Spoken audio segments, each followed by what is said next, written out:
Hey guys and girls, today we are going to have a look at octaves. Octaves are actually the same note, although one is lower and one is higher. We call that an octave because in most scales the octave is the 8th note. A lot of disco and funk bass lines are built up over octaves, and so you'll probably find them crop up all the time when you're learning slap bass lines. An octave is this one.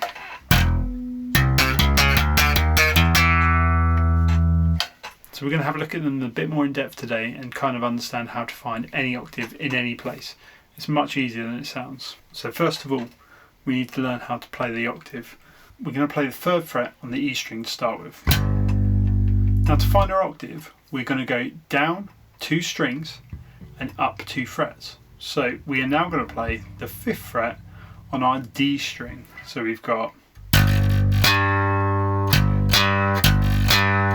Have a couple of practice of that, see if you can find it really quickly.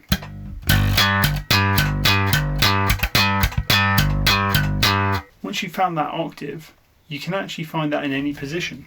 If we pick any note on the E string, we should be able to find its octave. So we went for fret 7, we go down 2 strings, up 2 frets.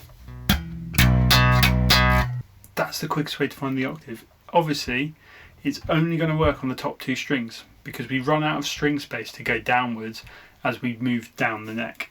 So on the A string we can still go down 2 strings and up 2 spaces, but on the D string we would fall off the bottom of the neck. So there is limited use to this, but thankfully for us in slap it's used like this all the time. Want to have a practice in finding a few octaves on a couple different places on both strings. So maybe go for 5th fret on the A string, 3rd fret on the A string, 5th fret on the E string.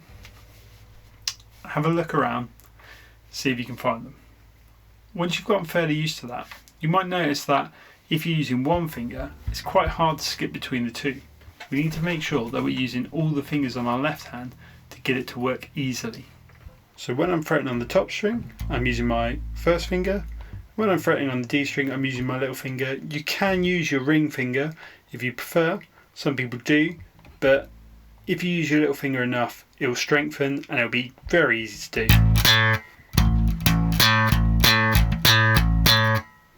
Right, now we've gotten used to that, it's time to have a go at our pattern. So it goes like this. We do open string with its octave, which is down 2 strings, up 2 frets. So fret 2 on the D string, E string, pull off, back to the E string.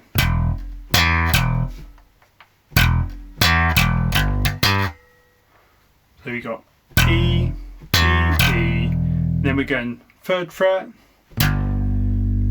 mute, 5th fret, pull off on the D string,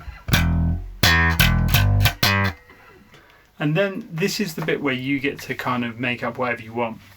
Sometimes I just went up to the 5th fret on the E string. I actually didn't play the low note there, I just played the high note with mutes before it. But you might want to make it more complicated. I'll show you that. And actually, if you pick any dotted note on the A string, it will fit with this riff. So you could go.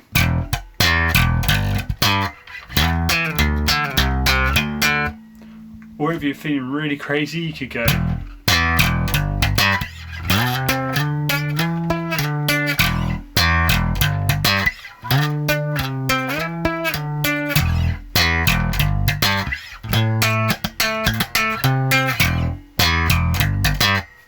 Literally the world's your oyster. You can pick any of those notes on the A string and it will work well for you. As long as it's got a dot, you're safe.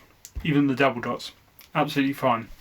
And what I want you to do for this week is to practice playing those octaves. See how strong you can get that little finger. It really helps if you can use that. And come up with your own bass line, starting with that first fundamental bit, the open, 2, open, 3, mute, 5 on the D string to start with, and then you come up with the part afterwards, but make sure you're using lots of octaves.